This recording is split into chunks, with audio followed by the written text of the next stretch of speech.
સાબરકાંઠાના ઈડરના પાસે ટ્રાફિક થઈ ગયો જામ। બંને તરફ 8 થી 10 કિલોમીટર સુધી વાહનોની લાંબી કતારો જોવા મળી। આ ટ્રાફિકમાં એમ્બ્યુલન્સ પણ ફસાય હોય તેવી કેટલાક દ્રશ્યો સામે આવી રહ્યા છે।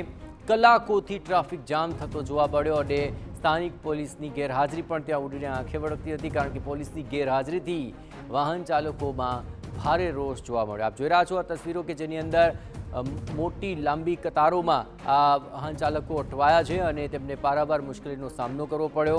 એક એમ્બ્યુલન્સ પણ આ કતારોની અંદર ફસાઈ ચૂકી હતી અને ત્યાં કોઈ પણ પોલીસ પણ વ્યવસ્થાઓ માટે હાજર નહોતી। ટ્રાફિક પોલીસ પણ ત્યાં જોવા ન મળી અને તેને કારણે વાહન ચાલકો અટવાયા।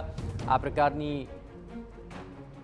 અવ્યવસ્થાથી વાહન ચાલકોની અંદર ભારે રોષ જોવા મળ્યો હતો અને કુલ 8 થી 10 કિલોમીટર સુધી વાહનોની આવી જ લાંબી કતારો જોવા મળી અને ટ્રાફિકમાં એક એમ્બ્યુલન્સ પણ ફસાઈ હતી અને તેને કારણે તેને ત્યાંથી નીકળવામાં પણ ઘણી જ અગવડતાઓનો સામનો કરવો પડ્યો અને કલાકો સુધી આવો ટ્રાફિક જામ રહેતા વાહન ચાલકો અટવાઈ પડ્યા હતા અને અવ્યવસ્થા પણ સર્જાઈ હતી, જેને કારણે વાહન ચાલકોમાં રોષ જોવા મળ્યો।